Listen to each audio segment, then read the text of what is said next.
the building tight side of it, all right? Okay, so why do I have to build it tight other than because code tells me so?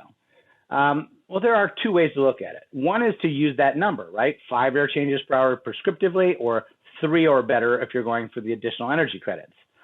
But I like to think of it in a different way. And this is the beginning of understanding a deeper level of why, and this is the kind of stuff you could start translating into sales. Think about your average home, right? Where do you think you get fresh air from in an average home, right? Even if Mother Nature is doing some of the work. Well, honestly, your house is connected to the crawl space under the home. It's connected to the garage. It's connected to the attic. And what are the odds that in 15 years, those spaces will be full of things that maybe we don't love, right? Could be rodent droppings, could be mildew or mold on the underside of a roof deck, could be standing water in a crawl space. Heck, it could be the weird stuff that people put in their garage, right? Every old can of paint, the lawnmower, the car, cans of gasoline. Do any of these describe to you an ideal location to get your fresh air from? Probably not. So if we can make sure we do a really good job of sealing and separating our indoor environment from those places, that's going to actually help us reduce the risk of poor indoor air quality quite a bit from the building type perspective. So as it turns out, getting down around 3, you're going to get there by really focusing on some of these details. So the flip side, again, of the tightening the home is ventilating the home, and we want to do that correctly. And we talk about that with both local exhaust as well as which is designed to remove pollutants as they're created. So we mean the kitchen fan and the bathroom fan usually, as well as the whole house ventilation strategy. Both are necessary to maintain an overall good indoor environmental quality or reduce the risk of negative impacts to your indoor environmental quality. Some of the things really focused on with this ventilation is providing fresh filtered air, regulating RH or relative humidity, getting rid of air toxics like volatile organic chemicals, reducing the particulate count in the air, maintaining our comfort, and of course, complying with code. Let's start and go a little deeper on managing relative humidity. On the screen, it says, keep in the healthy zone, around 50%, somewhere between 30 and 60. I think a better way to say this is that a home should not spend more than a few days in a row above 60% or below 30% before returning back to that mid-range and having the correct drying capacity of the home and the assemblies, such as the walls and the attics, to really dry itself back up.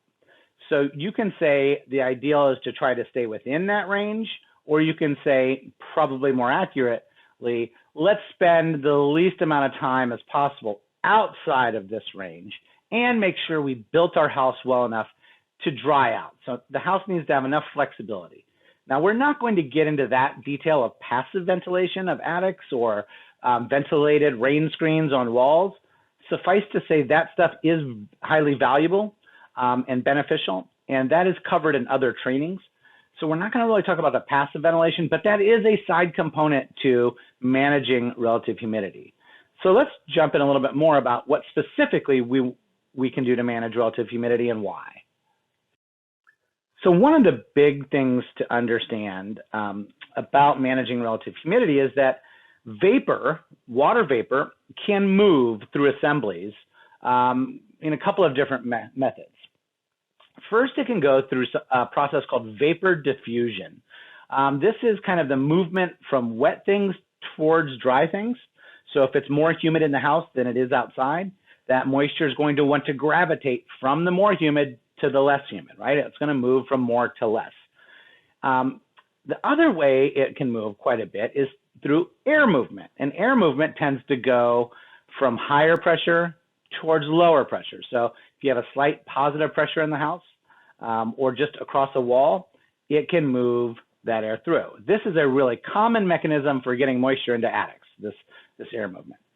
As it turns out, moisture migration through air movement happens somewhere between 10 to 90 times more than it does through vapor diffusion. And it's a pretty big range, but you get the idea, right? It's a lot. Why is it such a big range? Because it depends on a lot of things, right? The types of paint that you use in the house, how many people are in the home, so what's the base level of relative humidity, and how much air leakage you have. So the ventilation rate and the building tightness, all of those things come in. Suffice to say, it moves a lot more often, even in a fairly tight home, through air movement than it does through vapor diffusion. So what does that mean? It means we have two choices. We can try to manage the relative humidity, the moisture inside of our home, to the best of our ability. We can do that, as we just stated earlier, with using spot ventilation when we create moisture, and whole house ventilation. In other parts of the country, they add dehumidification. We don't need that quite as much here, but whole house ventilation to manage the baseline relative humidity. And then building tight really can slow down that air movement, right? That driving force to move the bigger chunks of moisture into walls and into attics and into garages, basically to all the places that we don't really want it to go. So this stuff does matter. I know building science can be a little challenging to some. Really, suffice to say, it matters, and it's worth managing our relative humidity inside of our buildings.